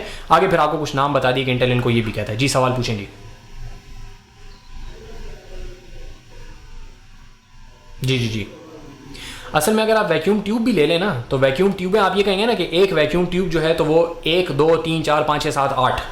सो this is an 8 bit computer, ठीक है. देखिए कंप्यूटर जो है that is not this physical डब्बा नहीं है. कंप्यूटर इज दैट फिलॉसफी कि यहाँ से आपके पास एक इंफॉर्मेशन आएगी, 101010 आएंगे और उसको हम 010101 बनाएंगे, ठीक है. This computation, that logical being, that thing which does the computation is called computers. फिर चाहे आप उसको सिलिकॉन से करते हैं, चाहे आप उसको वो एबेकस होता है उसके ज़रिए से करते हैं, तारों से करते हैं, वैक्यूम ट्यूब से करते हैं, जिस भी चीज़ से करते हैं, the idea is still there. It's just how you send the electricity or signal. ठीक है, तो वो एक अलग डिस्कशन है, उसके ऊपर ज़्यादा तफसील से नहीं जाते, लेकिन एसेंशियली वहाँ पे क्या होगा, फिर आपके पास 8 वैक्यूम ट्यूब्स होंगी या 4 वैक्यूम ट्यूब्स होंगी, तो हम कहेंगे this is a 4 bit computer, ठीक है. सही हो गया जी, सवाल का जवाब हो गया. ओके. सो ये जितने आर्किटेक्चर्स आपको हम बता रहे हैं यहाँ पे, हम जो डिस्कस कर रहे हैं, उन सारों के अंदर देखें हमने क्या काम किया था कि आपके पास जो प्रोग्राम है जब आप लोड करेंगे, बिल्कुल ऊपर आ जाएं, ये जब आप प्रोग्राम को लोड करेंगे तो वो कहाँ जाएगा, रैम के अंदर. तो रैम में आपके पास आपका डाटा भी पड़ा हुआ है और आपके पास जो इंस्ट्रक्शंस हैं जो कि उस डाटा को चेंज करती हैं वो भी पड़ी हुई हैं. इस बात को ज़रा समझें यहाँ पे कि आपका डाटा जो कि आप बनाएंगे वो भी रैम में जाएगा, ठीक है. हमने कहा ना इंट x, तो वो रैम में एलोकेट होगा. इसी तरीके से जो प्रोग्राम आपने लोड किया वो भी रैम के अंदर ही किया है. तो ये दोनों चीज़ें रैम के अंदर होना हमें बड़ा ऑब्वियस लगता है कि भाई रैम ही है ना, और कहाँ जाएगा आखिर. हमें ऑब्वियस लगता है, लेकिन जब कंप्यूटर्स बने थे उस टाइम पे ये दो अलग अलग जगहों पे होते थे। अभी भी कुछ इस तरह के आपके पास आर्किटेक्चर्स हैं जिनके अंदर इंस्ट्रक्शंस अलग पड़ी होती हैं और डाटा अलग पड़ा होता है। उसके अपने फ़वाइद नुकसान हैं, उसमें हम नहीं जाना चाह रहे। मैं आपको सिर्फ ये बताना चाह रहा हूँ कि ये वाला आर्किटेक्चर जो कि आजकल बहुत ज़्यादा पॉपुलर है और तकरीबन सब मशीनों के अंदर ये इस्तेमाल होता है, बट नॉट ऑल मशीन्स। कुछ मशीन्स हैं मिसाल के तौर पे क्वांटम कंप्यूटिंग वगैरह की साइड पे वो इसको फॉलो नहीं करते। तो this architecture which is general purpose in which both code and data are stored in the same memory और उसके ऊपर फेच डिकोड एग्जीक्यूट का साइकिल आप चलाते हैं, इस आर्किटेक्चर को कहा जाता है वॉन नॉयमन आर्किटेक्चर। ठीक है जी, इसकी प्रॉपर प्रोनाउंसिएशन के ऊपर थोड़ा इख्तलाफ है, लेकिन जो अंग्रेज जिस तरीके से बोलते हैं दैट इज़ वॉन नॉयमन। ठीक है, जर्मन प्रोनाउंसिएशन है। सो वॉन नॉयमन आर्किटेक्चर जो है this essentially means these three things, code and data both in the same memory. आपके पास जनरल पर्पस होगा ये, ठीक है, हर किस्म के काम के लिए इस्तेमाल होता है और फेच डिकोड साइकिल इसके ऊपर एग्जीक्यूट। तो वॉन नॉयमन आर्किटेक्चर जो है ये आपके पास तकरीबन हर मशीन में आपको मिलेगा। सही है जी, जितनों के साथ आप करेंगे। हाँ, कुछ मशीन है जिस तरह मैंने आपको बता दिया कि आपके पास जो मिसाल के तौर पे क्वांटम कंप्यूटर्स हैं वो इस आर्किटेक्चर पे नहीं है, वो डिफरेंट आर्किटेक्चर के ऊपर काम करते हैं। So when you get to that level जहाँ पे आपको इसकी ज़रूरत पड़े तो वहाँ पे आपको इतना पता होना चाहिए कि वॉन नॉयमन आर्किटेक्चर नामी कोई चीज़ होती है। ठीक है जी, ये बात समझ आ गई जी। वॉन नॉयमन नामी आर्किटेक्चर क्या चीज़ है, वो सिंपल सा यही कॉन्सेप्ट है, दिस बिग पिक्चर कॉन्सेप्ट, कि आपके पास ये 3 पॉइंट्स जिसके अंदर हों। यहाँ तक बात क्लियर है जी। मैं आपको सिर्फ 2-3-4 चीज़ें दिखाना चाहता हूँ। इंटेल का डॉक्यूमेंट खोलेंगे, ये डॉक्यूमेंट मैं आपके साथ शेयर भी कर दूंगा, लिंक भी मैं आपके साथ शेयर कर दूंगा so that you can search for it. So this is Intel software developer manual. ये इसकी मल्टीपल वर्जन्स हैं, एक के अंदर सब कुछ पड़ा हुआ है। This is called the combined volumes version. ठीक है जी, इसको अगर आप डाउनलोड करेंगे तो this is approximately 5000 pages. So you don't have to read it, डरे मत इसको देख के। मैं आपको स्पेसिफिक पेजेस बताऊंगा कि इस पेज के ऊपर ये चीज़ देख लें, it's relevant to our discussion. जब जब आती जाएगी थोड़ा बहुत इसको देखते जाएंगे। मेरा मकसद ये है कि आपको जो आर्किटेक्चर की ओरिजिनल सोर्स डॉक्यूमेंट है इसको देखने की थोड़ी सी आदत पड़े कि रेफरेंस मटीरियल को कैसे देखा जाता है। So I don't expect you to read this at all. मैं आपको स्पेसिफिक पेज बताऊंगा, स्पेसिफिक पेज के अंदर भी स्पेसिफिक पोर्शन बताऊंगा, बल्कि स्पेसिफिक सेंटेंस बताऊंगा कि ये आपको समझ आना चाहिए। ठीक है, बाकी you can read it, it's going to broaden your understanding, but at least in the course I don't expect कि चीज़ आपको वो होगी। ठीक है जी, मैं कुछ एग्जांपल्स देता हूँ, आपको समझ आ जाएगी। So I have this over here, so let's go to page 55। So this as you can see, ये आपके पास वो प्रोसेसर का आर्किटेक्चर है। ठीक है जी, देखें यहाँ पे आपके पास DDR3 रैम है, सही हो गया जी, और ये आपके पास प्रोसेसर्स हैं ऊपर जो आपको नज़र आ रही हैं, ये चीज़ें नज़र आ रही हैं जी, ये आपके पास ऊपर प्रोसेसर्स हैं। सर्कल के सेंटर को देखेंगे, this as you can see this is the RAM. ठीक है जी, ये रैम है आपके पास, सर्कल के सेंटर को देखेंगे। ये आपके पास ऊपर प्रोसेसर्स हैं, तो 1 2 3 4 5 6 7 8 आपके पास लॉजिकल प्रोसेसर्स यहाँ पे लगे हुए हैं। ठीक है जी, इसमें देखें ये जो L1 एंड L2 नज़र आ रहा है, दिस इज़ योर कैश। ठीक है, ये कैशे जो आपको कहा था ना कि आपके पास रैम है और कैशे है और फिर रजिस्टर्स हैं, तो रजिस्टर्स ऊपर लॉजिकल प्रोसेसर्स में। ये L1 और L2 का मतलब है कि L1 जो है वो थोड़ा सा करीब है आपके, L2 जो है वो थोड़ा सा दूर है, तो थोड़ा सा बड़ा है, थोड़ा सा स्लो है। तो तरीकाकार वही है, वही बात ज़रा एक्सपेंडेड हो गई कि रैम से चीज़ आती है L3 लेवल कैशे में, L3 से L2 में जाती है, L2 से L1 में आती है और L1 से फिर रजिस्टर्स के अंदर लोड की जाती है। तो हमें ये गम करने की ज़रूरत नहीं होती, ये हार्डवेयर वाले जाने, उनका काम जाने। हम जब कहते हैं ना कि रैम से कोई चीज़ लेके आओ तो CPU खुद घुमा के लेके आता है, लेकिन जब आप हाई लेवल प्रोग्रामिंग करते हैं, जब आप लोग हाई परफॉर्मेंस कंप्यूटिंग वगैरह के अंदर काम करते हैं, तो उस वक्त आपको एक ख़ास किस्म के तरीके से बात करनी पड़ती है, ताकि ऐसा ना हो कि आप यूँ समझ लें कि आपको वहाँ पे ये बात अगर समझ आती है तो आप ये करेंगे कि जिस डाटा के ऊपर मैंने काम करना है अभी और 5 मिनट के बाद, तो मैं अपना लॉजिकल सोल्यूशन इस तरह का बनाऊं कि जिस डाटा के ऊपर मैंने 5 मिनट बाद काम करना है इस डाटा के ऊपर, तो वो काम मैं अभी कर लूँ। तो रैम से आने वाले डाटा के ऊपर जो काम करना है वो सारे का सारा एक दफ़ा मैं कर लूँ, ताकि बार बार वो इस रास्ते से आना जाना ना करे। ये बात कुछ थोड़ी बहुत समझ आई है जी, कि इवेंचुअली जाके से जब आपको पता हो कि L1 cash, L2 cash, L3 cash क्या होता है, तो उससे आपकी प्रोग्रामिंग के ऊपर ये फ़र्क पड़ेगा। जी मैं दोबारा बता रहा हूँ, आपकी प्रोग्रामिंग पे ये फ़र्क पड़ेगा कि आप ये सोचेंगे कि भाई हम तो कहते हैं ना कि रैम से डाटा लोड करो, डाटा लोड करो, डाटा लोड करो, बड़े आराम से हम कहते हैं। ठीक है जी, कि x की वैल्यू ये असाइन कर दो, x is equal to y, फिर थोड़ी देर बाद दोबारा x is equal to y, फिर थोड़ी देर बाद दोबारा x is equal to y, लेकिन y रैम से रीड होगा। तो अगर y रैम से रीड मैं बार बार कर रहा हूँ तो वो बार बार रैम से आएगा, क्योंकि कैशे में तो जगह नहीं है इतनी। तो मैं प्रोग्रामिंग का सोल्यूशन इस तरह का बनाता हूँ, मैं अपना एल्गोरिदम इस तरह का बनाता हूँ कि जब एक दफ़ा y आए तो मैंने y के साथ जो जो काम करना है वो सारा एक दफ़ा कर लूँ, ताकि वो मेरे कैशे में पड़ा है, मैं आराम से कैशे के साथ बात कर करके वो कर लूँगा, क्योंकि एक दफ़ा ये चला गया, कैशे से खाली हो गया, तो फिर दोबारा रैम से लाया जाएगा।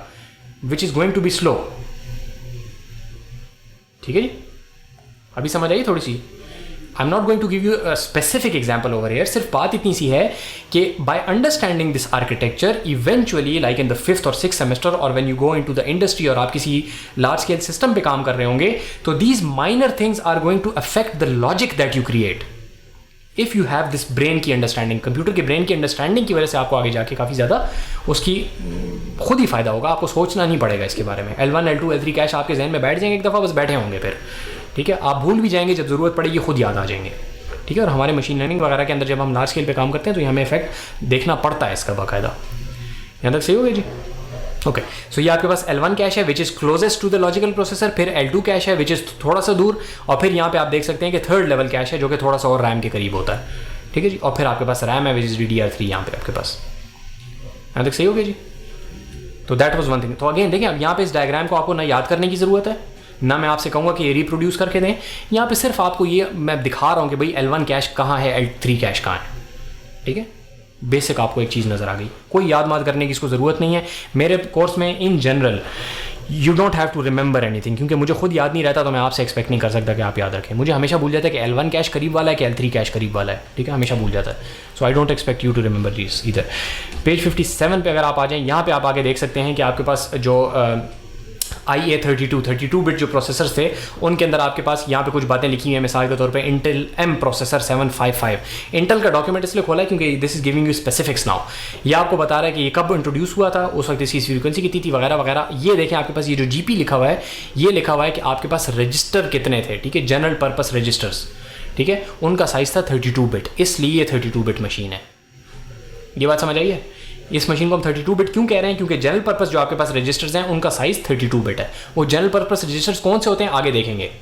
ठीक है, इंशाल्लाह नेक्स्ट क्लास में हम इनको देखेंगे थोड़ा सा, बल्कि अभी दिखाता हूँ मैं, थोड़ी देर में आप लोगों को दिखाता हूँ। ठीक है, फिर आगे इनकी स्पीड वगैरह लिखी हुई है, L1 कैश लिखा हुआ है, L2 कैश लिखा हुआ है कि वो कितने साइज़ का होता था। ठीक हो गया, ये समझ आ रही है जी मैं आपको क्या दिखाने की कोशिश कर रहा हूँ यहाँ पे?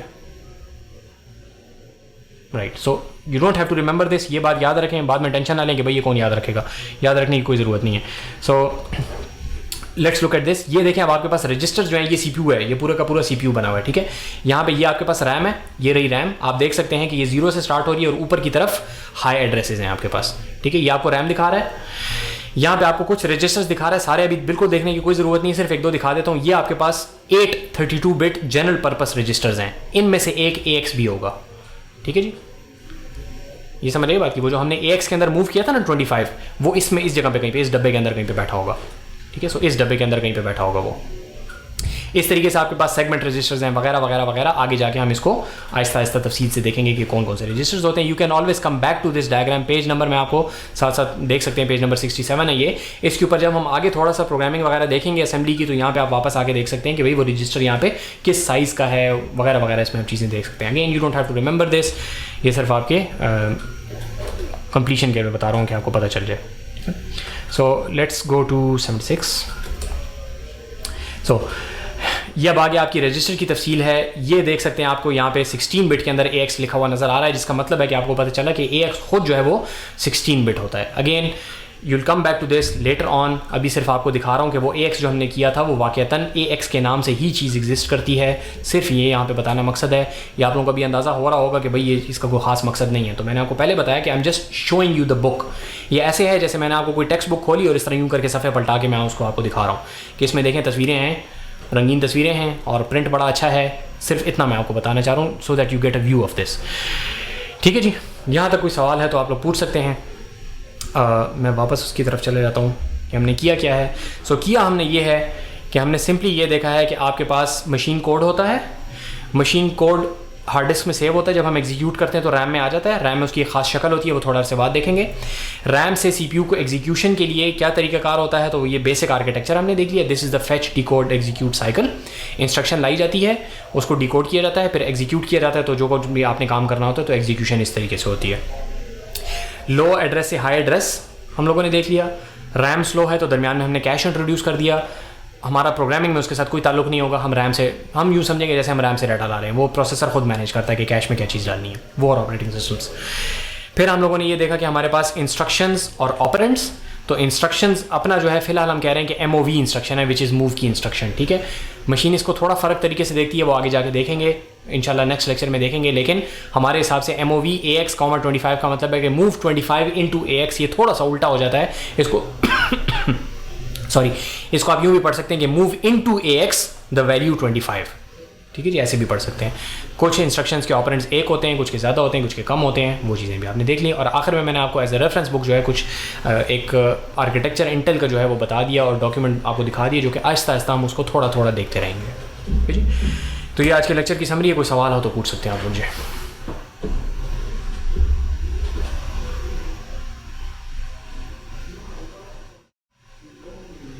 कुछ कमेंट अगर कह रहे हो कि तेज़ जा रहा हूँ, स्लो जा रहा हूँ, क्या कर रहा हूँ, whatever you want to say, so you have like a couple of minutes to say that.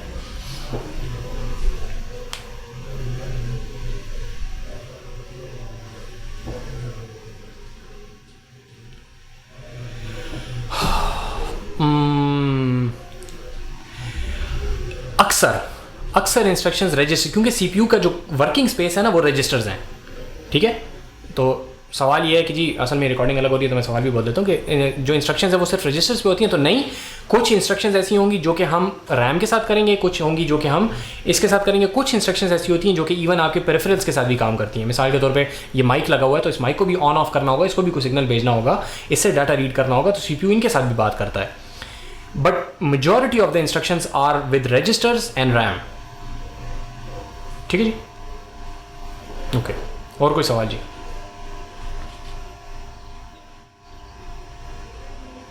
जी, वो आगे जाके देखेंगे इंशाल्लाह, ठीक है, आगे जाके देखेंगे जी।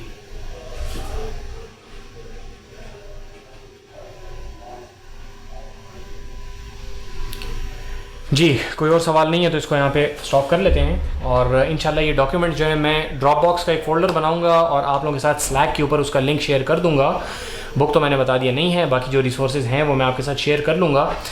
ये वाली जो नोट्स की स्लाइड्स आपको नज़र आ रही हैं, जो जिस चीज़ से मैं पढ़ाने की यहाँ पे कोशिश कर रहा हूँ, तो ये आप देख सकते हैं कि इट्स देर वेरी ब्रीफ, तो आई मे और मे नॉट शेयर दैम। ये वाली तो मैं शेयर कर लूँगा, लेकिन आगे वाली शायद मैं शेयर ना भी करूँ, तो अपने नोट्स लेने की आदत बनाएं। In any case you should make your own notes, ठीक है जी। So anything else? जी जनाब, कोई सवाल पूछना है?